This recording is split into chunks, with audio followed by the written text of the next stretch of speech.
पुराने समय की बात है। किसी पहाड़ी इलाके में एक बूढ़ा रहता था। उसका एक बेटा था। वह अपने बेटे को जान से भी ज्यादा प्यार करता था।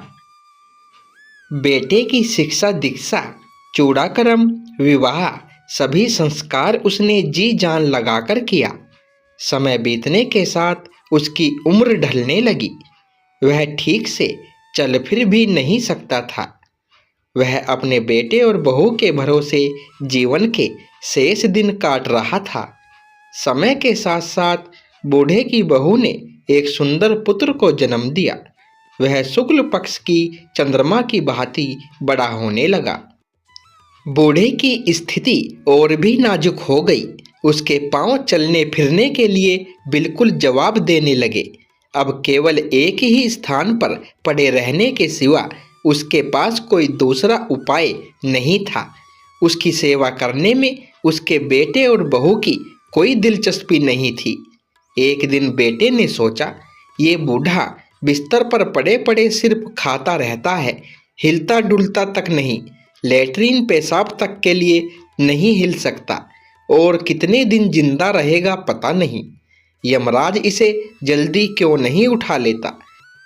बेहतर होगा कि किसी घने जंगल में ले जाकर इसे छोड़ दूं।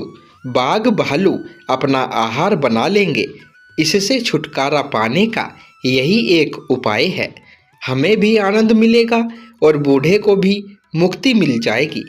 यह सोचकर बेटा सलाह मांगने के लिए अपनी पत्नी के पास गया। पत्नी भी बूढ़े ससुर की सेवा करते करते थक चुकी थी। अपने पति की बात उसे सही लगी। उसने पति के प्रस्ताव पर तुरंत अपनी सहमति की मुहर लगा दी। इसके बाद बेटे ने अपने पिता को एक बड़े से डोको बांस की बनी टोकरी में रखा और पीठ पर लादकर जंगल की ओर चलने लगा।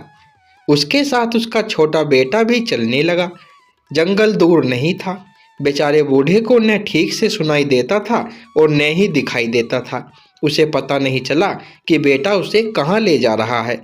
उसे लगा कि बेटा उसे पीठ पर लादकर बाबा गोरखनाथ के दर्शन कराने ले जा रहा है, इसलिए वह बिना कुछ बोले टोकरी के अंदर बैठा रहा। घने जंगल में पहुंचने के बाद बेटे ने डोको को जमीन पर उतारा। बूढ़े की आंख लग गई थी। दूर हिंसक जानवरों की गर्जन सुनाई दे रहा था। बेटा सोचने लगा कि बूढ़ा अब चंद पलों का मेहमान है। बूढ़े पिता को जंगल में छोड़कर वह अपने बेटे को लेकर तुरंत वापस लौटने लगा। थोड़ी दूर चलने के बाद उसके बेटे ने कहा, पापा रुको, हम एक चीज भूल गए हैं। पिता ने कहा, क्या? उसका बेटा बोला, हमें डोको को वापस ले चलना होगा। पिता बोला, क्यों? बेटे ने कहा, यह डोको मुझे चाहिए। पिता बोला, क्यों, तुम इसका क्या करोगे? बेटे ने कहा, जब आप बूढ़े हो जाएंगे तो मैं आपको भी इसी में डालकर जंगल में फेंक आऊंगा। बेटे के इस वाक्य को सुनकर पिता सन्न रह गया। नन्हे बेटे ने उसकी बंद आंखें खोल दी। वह तुरंत मुड़ा और तेज कदमों से भागते हुए अपने पिता के पास पहुंच गया। वह उनसे लिपटकर रोने लगा, अपने किए के लिए माफ़ी मांगी और उन्हें वापस घर ले आया। उसके बाद उनके मरने तक जी जान से उनकी सेवा की। कहानी से सीख, हमारे बच्चे हमारे कर्मों के साक्षी होते हैं, अतः ऐसा काम कभी न करें जो बाद में बच्चे हम पर दोहराए। अपने माता पिता की सेवा करें, उन्होंने आपको कितने दुख सहकर बड़ा किया है। तो दोस्तों, कहानी अच्छी लगी हो तो वीडियो को एक लाइक और शेयर अवश्य करें और चैनल पर पहली बार आए हो तो सब्सक्राइब करें।